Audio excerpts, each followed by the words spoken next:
Greetings and welcome to the monthly briefing by the Board of Directors of GemSpace Group and the Marketing Department, which was hosted on Monday, May 19th of 2025. My name is Oleg Lupovetsky, and today I'll be translating on behalf of all the speakers. Valery Oshikov, member of the Board of Directors of GemSpace Group speaking. Good afternoon, dear colleagues and friends, and today is our monthly briefing conference featuring our marketing department, discussing their monthly reports on the work conducted thus far. As you may know, this year our products are making major leaps ahead, and our marketing department is working hard at promoting them across all of the world. Today, we are excited for our Chief Marketing Officer Alexander Artushenko to present the team's latest scope of the work, as well as where it is headed in the near future, as he will discuss what the team will be able to accomplish in the coming weeks and have over the course of the past month. Therefore, without any further ado, please welcome Alexander Artushenko, the head of our marketing team now. Alexander Artushenko speaking. Greetings everyone and welcome back to our regular monthly meetings, during which we will discuss our marketing efforts, as our team's accomplishments and progress over the past month are impressive indeed. So, let's begin with reviewing the main notions that happened as part of our marketing efforts over the past month. The most important aspects, probably what interest everyone most, are happening in the GCC MENA region as we speak. These efforts are not part of a broad-scale marketing campaign by our team, but rather individual approaches and negotiations with specific companies and entities involving a more in-depth, systematic approach with specific partners. Our team is doing a very serious and significant amount of work, especially given that the region's circumstances make things more challenging. Members of our business development and sales team are doing really important and interesting work there.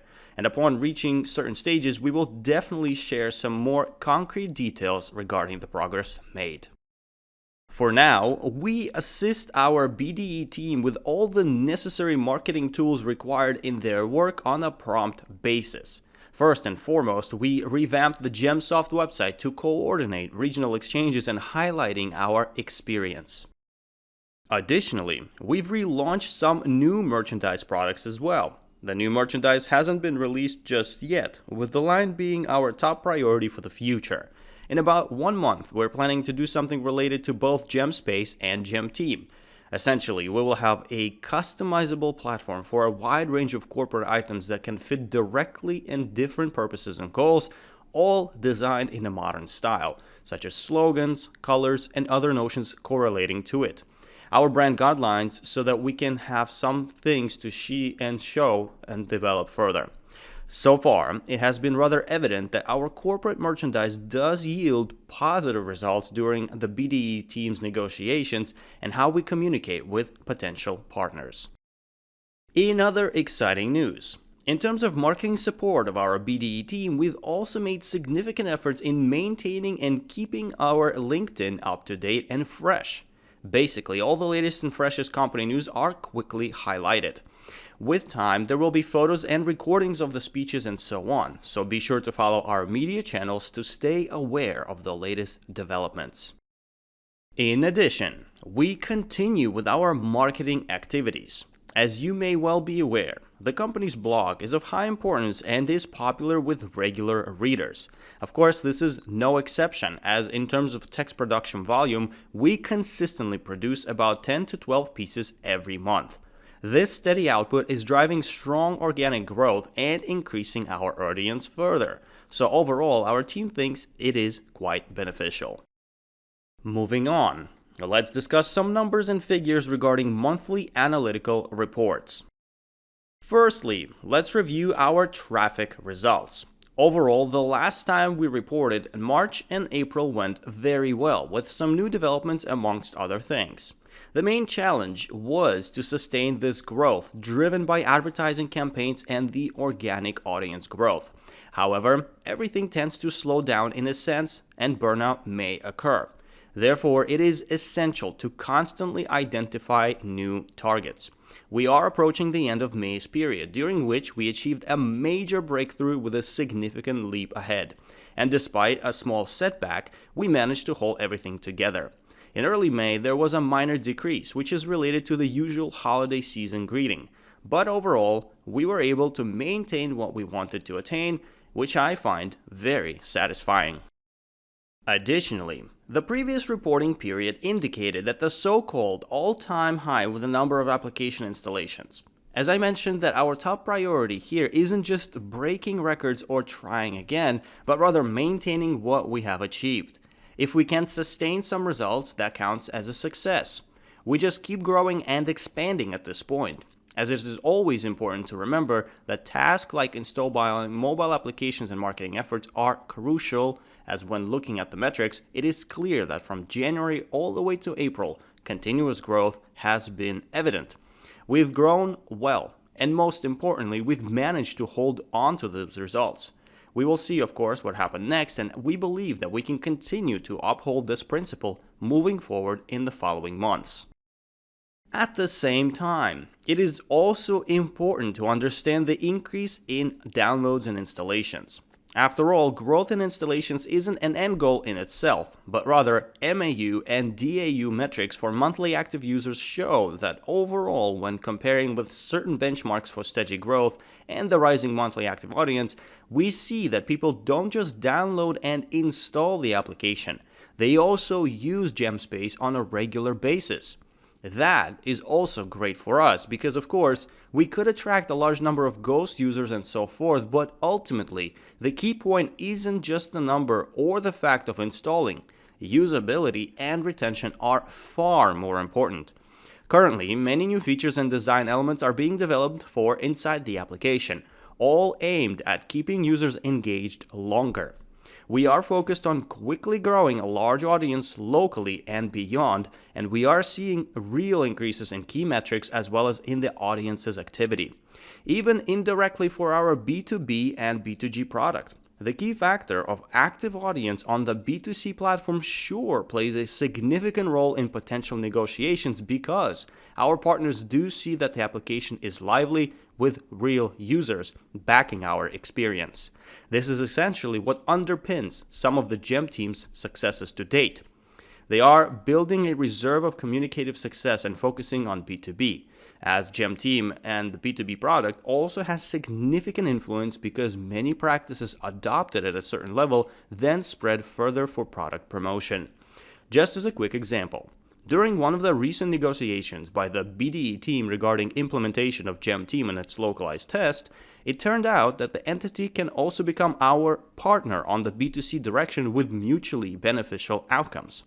Essentially, these are two different products for different sectors, and yet they are jointly beneficial to one another in some cases. Both of them are considered equally important, as we see value in promoting each product within appropriate context. And of course, when we look at additional indirect metrics, our activity such as call volume and message volume is constantly increasing. If we compare this year to past years, there's clear upward trend and a steady climb. I will just reiterate what is really important here. Not just the fact of configuring something to start the counter, but more about a certain setting. After that, it continues to operate within the application itself, as I've already mentioned some considerations about what might happen in the near future. Basically, it is about establishing a foundational setting that affects how things unfold moving forward. We will put even more effort into this, especially regarding user retention and extending their engagement. The goal is to keep users active within the audience for as long as possible. In regards to active audience and regions, as mentioned last time, we are aiming towards LATAM and Eastern Europe. While Russian-speaking region has the highest number of installations and there aren't many advertising campaigns targeting Russian-speaking regions at all, it is just organic traffic that comes in the context of various geopolitical news in important regions. At the same time, the main focus was probably about 6 months ago when Indonesia's growth was about 12%. Now it is roughly at 10%. We do believe that we will see some changes in this regard in the near future, as in about a month, we will likely display a similar graph showing that Indonesians have taken the lead in terms of internal audience. Meanwhile, the others, such as the Philippines, Malaysia, and others, are also, of course, important. But overall, when summed up, it will be clear which audience is dominant on our B2C platform. Right now, it is quite difficult to fully visualize as everyone is trying to understand and distinguish these groups as much as possible. Of course, the region in question is the simplest for promotion. However, it is important to note that we see that Brazil accounts for 4% of the total growth, which is a good figure, and they say the region will develop further.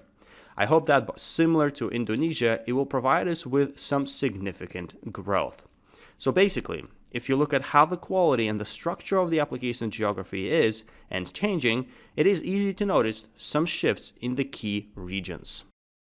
In other traditional news, everything is progressing as planned in the near future.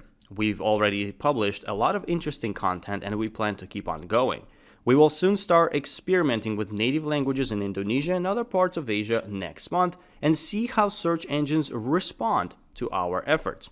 Overall, this is a regular activity for our team, and I will come back in a month to share our perspectives on rationality in upcoming regions and in both Russian and English language search results.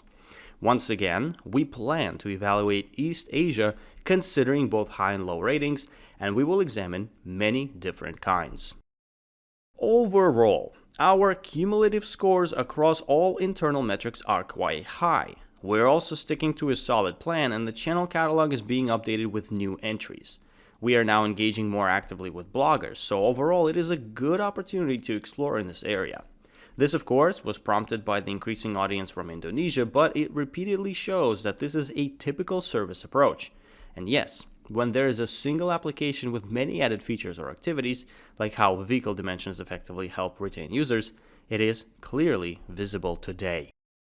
Our team believes that in the future such advancements will be much more common. These small projects are primarily aimed at increasing audience engagement by encouraging free collaboration amongst our users. Therefore, soon our marketing efforts will be focused specifically on this approach. If you do have any questions that need to be discussed, kindly be sure to write in. Likewise, if you are managing a channel temporarily, do not hesitate to reach out, as our team is here to help with traffic and audience growth within your channel, as together we can improve our results even further. So on this note, these are all the results for the last month, and the next time we will discuss the results of the MENA region efforts as well. So thank you very much for your time today, as we will see each other next month. As on this note, I would like to thank you for your time and pass the word to Valery Ostrikov, the member of the board of directors of GemSpace Group, who will continue our conference today. Valery Ostrikov speaking. Greetings, dear colleagues and friends, and first and foremost, a major thank you to the marketing team for the positive news today. Let's continue our briefing as we have answers for the questions that we received for the board of directors, and we will make some very exciting announcements at the end as well. While we have quite a few questions addressed to the board of directors, so let's begin by answering those now. Could the regional sale of GemSpace occur in 2025? We are really trying hard in this specific regard.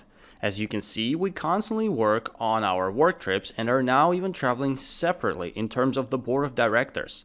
I myself just returned from Oman. Mr. Kuchinovsky is currently in Qatar, and overall we have plans for trips to Southeast Asia as well, and are really making an effort to make things happen as soon as possible.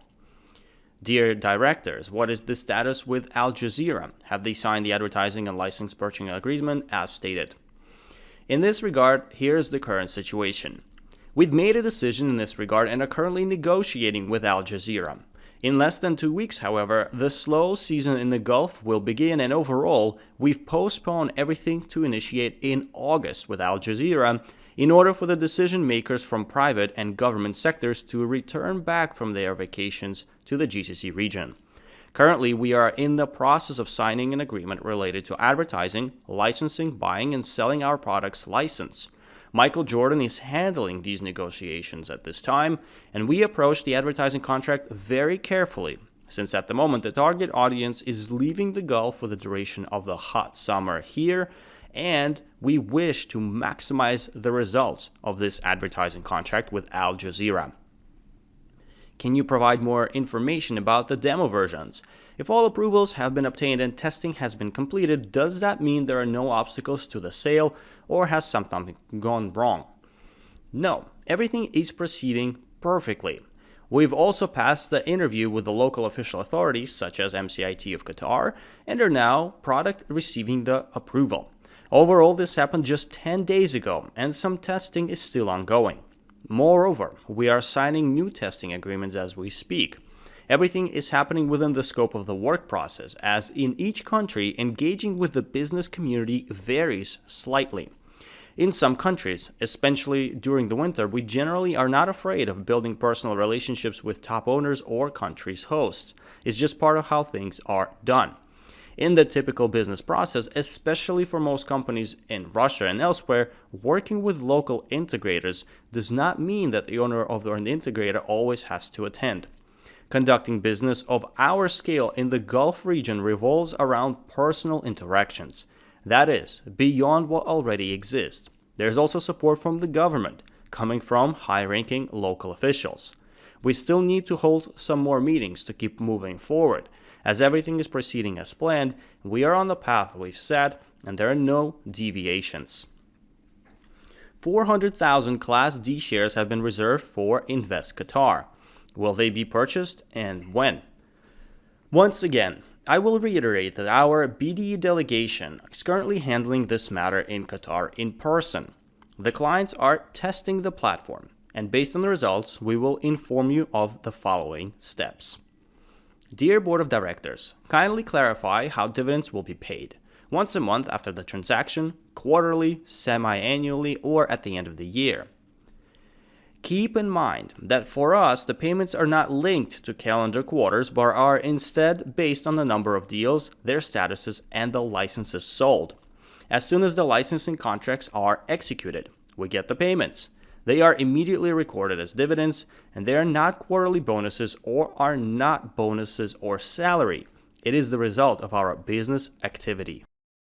Please advise how dividends from the sale of Class C shares will be taxed. Who will pay the 50% tax that will go towards the development of GemSpace? We do not filter the questions that we receive, and a question of such nature is not entirely clear. For example, if someone is running a business, they know that there are income taxes and income earned from license payments. Regarding the tax rate, the 25% tax is to be paid again as an example. For instance, if we consider the EU's 20%, that is your responsibility as the resident of EU. We are not your tax agent. You will pay it in the same way you normally pay your taxes. The person responsible for paying taxes on the 50% of profits allocated to the product's development is a standard business process within our company. The sales operator and licensing companies vary by region, with the fund being the limited beneficiary. The profits will be taxed accordingly, and after distributing the owed shares to class shareholders, the rest will be distributed towards development. Will there be any preferences for Class C shareholders? Ultimately, the most important preference is receiving dividends. We are generally very open and understand clearly what a collective role is in this regard. Nowadays, it has taken on a research-like character that helps our project and company to grow, develop, innovate, and succeed. When will the futures be credited to our fund? Now, this specific question needs to be clarified a little more, and then we will respond. If you can elaborate on it and explain who wrote this question, perhaps we can interpret it. Kindly contact our support service, and we will be glad to provide you with an answer. Michael Jordan and other directors are often seen at all summits and global events, but Bruno Horn is not. This raises a logical question. Is he still working on the project and our fund, or is he simply unable to travel? We actually just spoke with him this morning. He also does travel too. His responsibilities, however, are a bit different. Mr. Horn is the person responsible for Europe and the European Union. Allow me to explain. Mr. Trump had recently traveled to the Gulf region and raised $1.7 trillion in investments, and also signed the memorandums of understanding. So why did Trump go to the Gulf? It is simply because significant money is involved in the region. Why do we keep going to the region? Honestly, At 43 degrees Celsius, even the lining of your eyes starts to dry out. There's a simple reason behind it all, however. The main point is that there's money involved, and we are determined to be present there. In the business world, everything is built solely on personal relationships in this region. We understand that, and we will carve out our own niche with a competitive product and move forward. It is a delicate matter indeed, and it does take time. In other news, these are some of the reports from our BDE delegation meeting with high-ranking officials of Qatar, highlighting the main features of our regional work, where everyone should get to know and understand each person, similar to how things are structured in the region. Moreover, Qatari companies and business professionals take new business very seriously and invite the founders and directors to come in person to meet them and have face-to-face conversation. It is important to look someone in the eye to truly understand how to work with them and if to proceed. Generally speaking, the common advice sounds very simple. If you want to be happy, let's strive for happiness. There's also other wisdom involved, but the personal experience of people, those you've lived through yourself, are very important.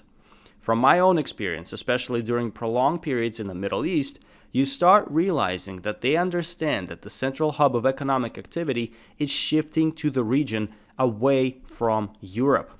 I'm not going to go into details at this time, but we are investing a lot of time, effort, health, and funds, not just money, to make progress.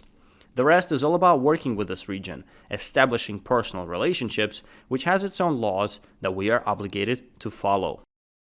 Additionally, I also want to say that our team in the Middle East is doing highly extensive work. It is simply summarizing many important points. Many meetings and demos of the B2B and B2G product were conducted over the course of the past month, while there are also highly productive meetings on behalf of growth and development for the B2C product, as they share certain synergies. We recently had a very productive meeting with a large group of companies from Brazil. We reached an agreement on a strategic partnership in the area of stablecoin transactions. However, we cannot share detailed information or even the name of the project because we are bound by an NDA. This relates to the development of the B2C platform, however, in terms of cross-border seamless transactions, meaning transactions that occur smoothly between fiat currencies and cryptocurrency infrastructure. Moreover, members of our team met with a large PSP company, a payment solution provider, in Qatar, the CEO and CTO, so that we can process these payments and promote them on our B2C platform, as well as incorporating GEM Team as their preferred internal communication solution from within. This is currently the direction that we are headed in. Additionally, our team met with a major holding company doing business across the African and GCC region for the purpose of our B2B and B2G product to be implemented as their communication platform, signed an NDA, and are currently in the process of implementing the local test platform of GEM Team for their holding.